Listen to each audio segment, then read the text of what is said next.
fight talk in your career. How's the Ultimate Fighter been coaching these young guys? Oh man, the Ultimate Fighter has been so much different than I thought it was going to be. I thought I was going to show up, feet were going to land down here in the desert. I was going to put a couple random people through some workouts, do some fights, win, lose, or draw. I don't really care. I just want to be here and get in Conor's face and show him that I'm better than him in every sense of the word. Turns out I fell in love with these dudes. Their passion, me even being a coach, like I don't think I will never be a coach after mixed martial arts is over. I don't think that's the career path that I'm going to take ever. But in this microcosm, it's been an absolute blast. I'm so much more emotionally and spiritually invested in these guys' success. I wanted to come here to beat Conor. Turns out I want my guys to win more than I want to beat Conor. So that's how much it's been. It's been a lot more work than I thought it was going to. And we aren't even done yet, so.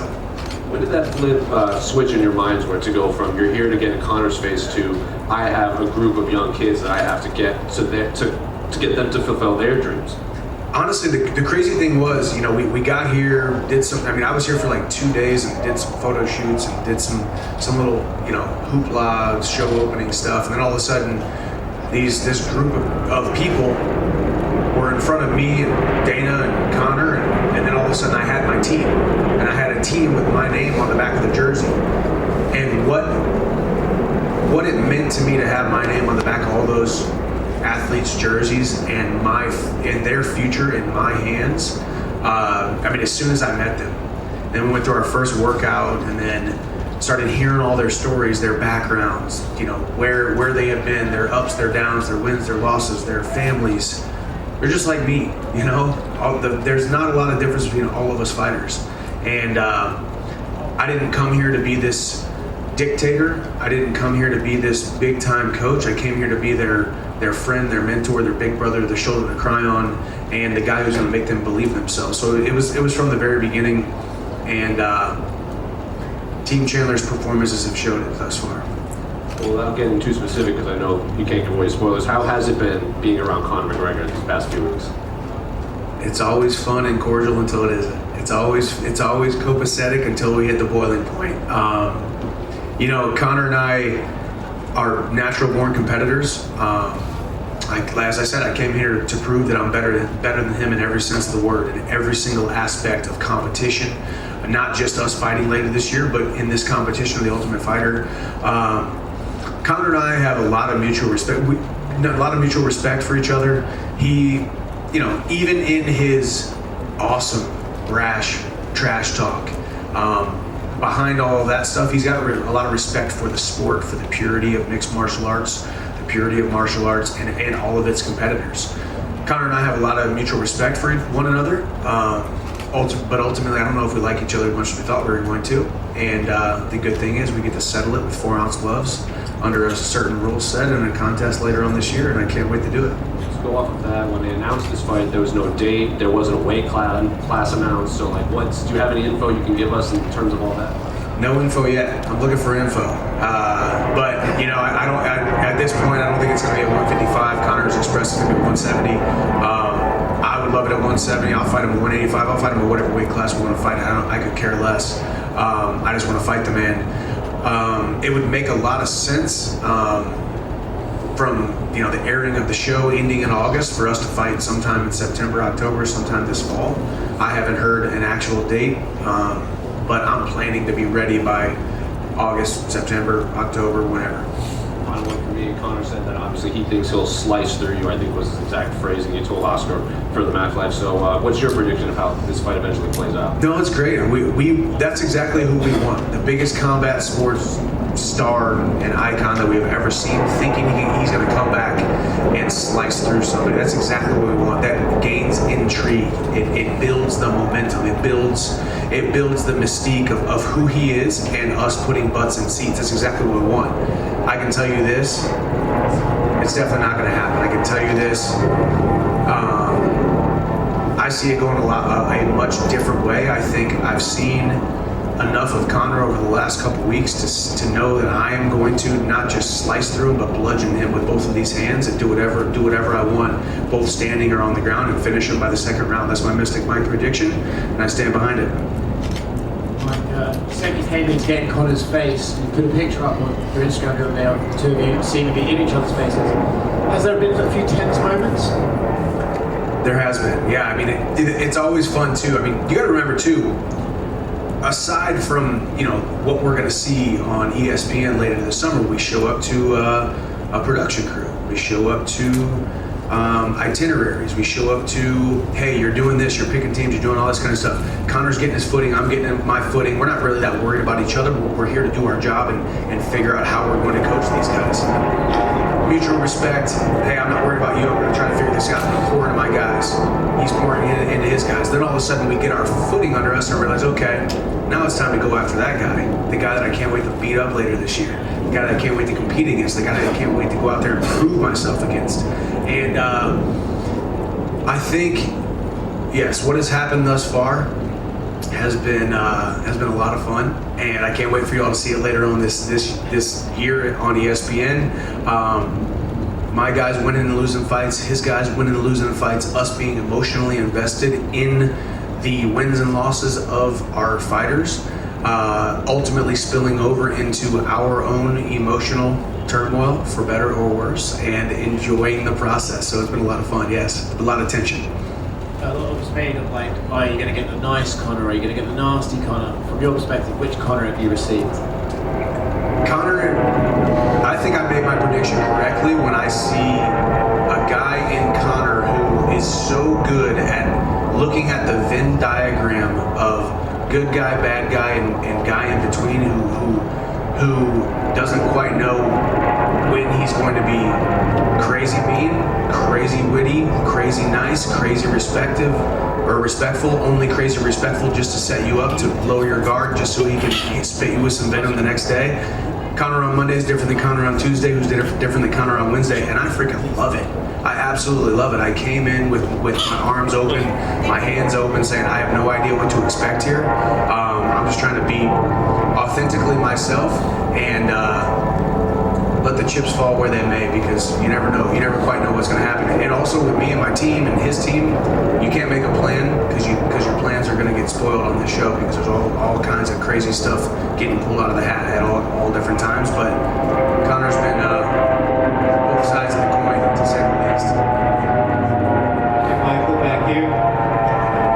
Michael, I'm just wondering, I'm assuming you've been out there in the arena. Is it a little awkward to watch Conor McGregor's whole movie play out? And do you plan to watch Roadhouse with Jake Gyllenhaal? I actually haven't been out there yet. I was actually going to go meet those guys because I know they're going to film this scene again. I flew down to the Dominican Republic and did a scene with Jake 2 weeks before the last fight as well. So I'm friends with him and one of the stunt coordinators, Steve Brown, who I actually wrestled at the same time with in college. He wrestled at Central Michigan. But yeah, I mean, I think the remake of Roadhouse is one of the awesome kind of movies here in the United States.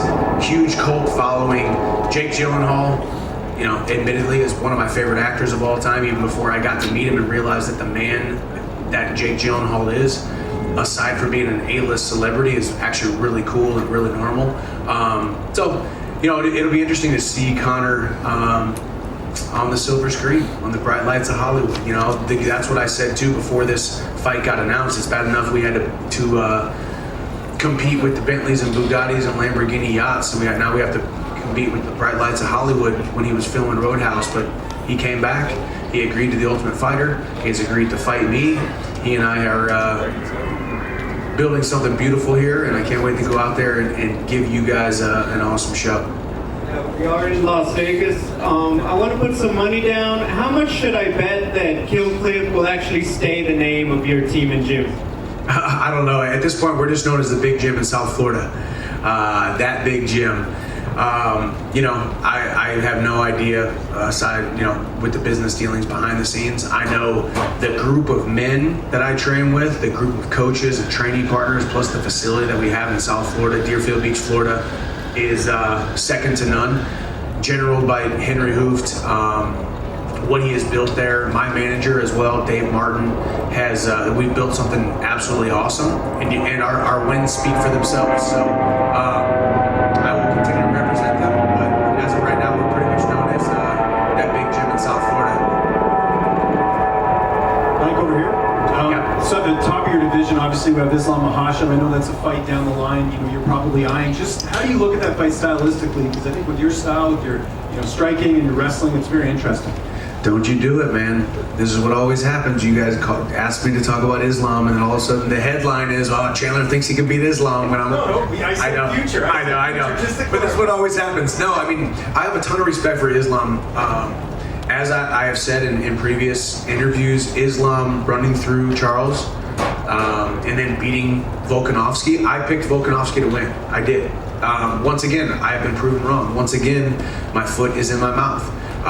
So I think Islam is blossoming into, at the right time, the champion that he is and will be and who we thought he could be. We weren't quite sure. I think we put the cart before the horse when it came to Islam Makhachev. I stand behind that. But now, at this point, at this juncture, I think he has proven himself to be the guy.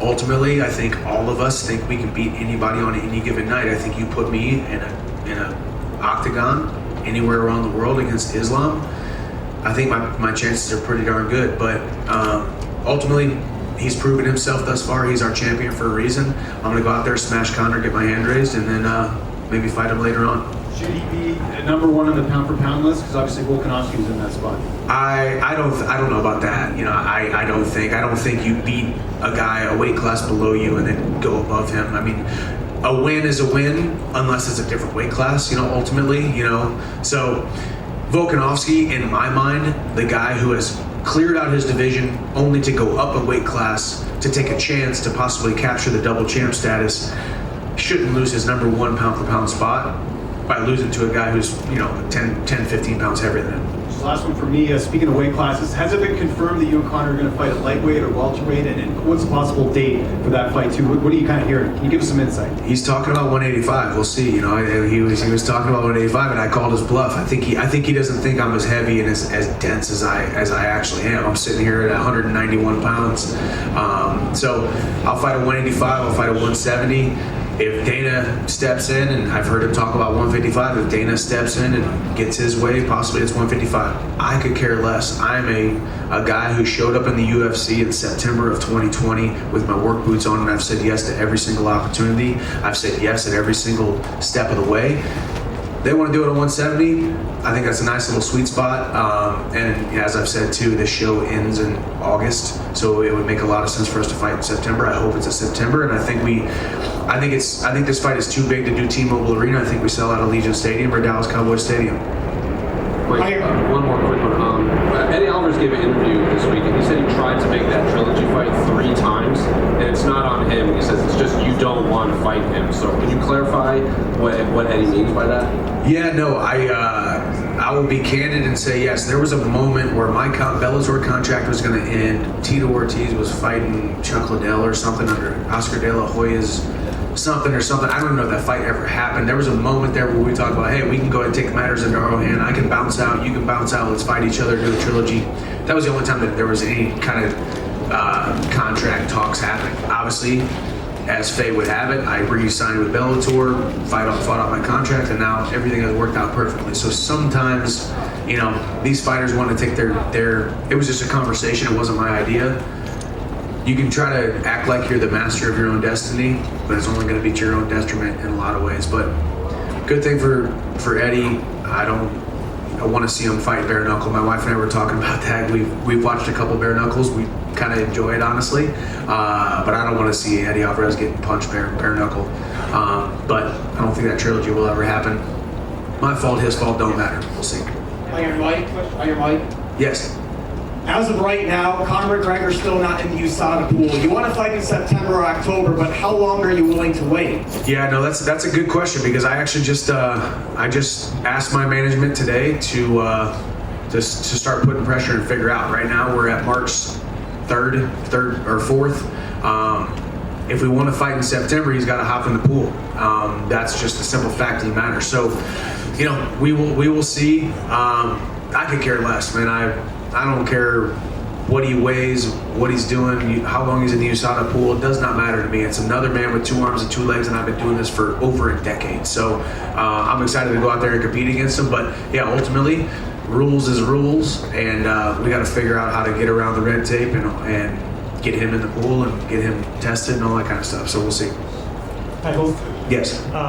Bo Nickel makes his debut in about an hour, and as a credentialed college wrestler yourself, man, I just wanted your thoughts on Bo Nickel and how far he can go in this sport. Yeah, I'll give you 2 thoughts. I think Bo Nickel has an exponential opportunity and exponential growth and exponential potential in this sport. I think Bo can do awesome things. I think Bo will do awesome things. I think Bo has the people behind him, the people around him. He knows how to train. He's got the talent, and obviously at this point he hasn't been very shy on the microphone. Now that would be the second thing I would say. I think it's a little bit unbecoming to come into the UFC off the Contender Series and start talking about Khamzat Chimaev and fighting John Jones or whoever he's freaking fighting. You know, at some point you got to just play the game as well. You got to grow, but grow at the right rate. People see what Conor did getting on the microphone. People see what these other people have done. I think Bo's getting a little bit too talky for the average fan's liking. If it were me and I were his manager, I'd say, hey, let's keep our nose to the grindstone. Let's knock them down when they put them in front of us. Let's talk about realistic matchups, but don't talk about Khamzat Chimaev, your first fight in the UFC, basically. Are you excited? But I do love his willingness to say those things because it gets us all talking. Here I am at a press conference talking about him, right? So it's a good thing. But ultimately, to the average fan, they're like, wait a second, dude, we don't even know who you are yet. Why are you talking about Khamzat? You know? Are you excited to see the comeback of American wrestling with I know the Dagestan wrestling has taken over, but now American wrestling is coming back? Absolutely, man. Good old-fashioned passion in American wrestling, man. I wouldn't be sitting up here today talking to y'all if I wasn't a wrestler here in the United States, the greatest country on the planet, and then wrestling at the University of Missouri. There's no doubt in my mind I wouldn't be here if I hadn't done that. So there's a pathway for elite amateur collegiate wrestlers to come into the sport of mixed martial arts. There is now so many management groups who realize the potential of amateur wrestlers, college wrestlers, and we can come in here and we can keep on stacking up wins because that's what we do. I think it's the best base to have. Call it a martial art, call it combat sports, call it what you want, but it's the best base that you will ever have. So parents, get your kids in wrestling, and we're gonna have a lot more UFC champions. Like real quick, you mentioned Allegiant earlier. Is that something you've talked to the UFC about, or is that just something that's a pipe dream for you that you want to? There's been not talks, but there's been mentions of it. I think when you talk about, you're never doing a stadium if it isn't Conor McGregor right now, as the landscape looks, right? And then you look at a guy who can come in and build the intrigue, put butts in seats, make people feel something. Name a guy who's got more momentum in the entire UFC than me. And now we're doing The Ultimate Fighter, 12 episodes over the entire summer to build the intrigue, to build the animosity, to build this rivalry. And it's genuine. You guys know me, I'm a pretty nice, even keel guy. I don't really like Conor McGregor that much, it turns out. So, got a ton of respect for him, but he and I don't think see eye to eye in a lot of ways. And that's a lot of competitive chirp.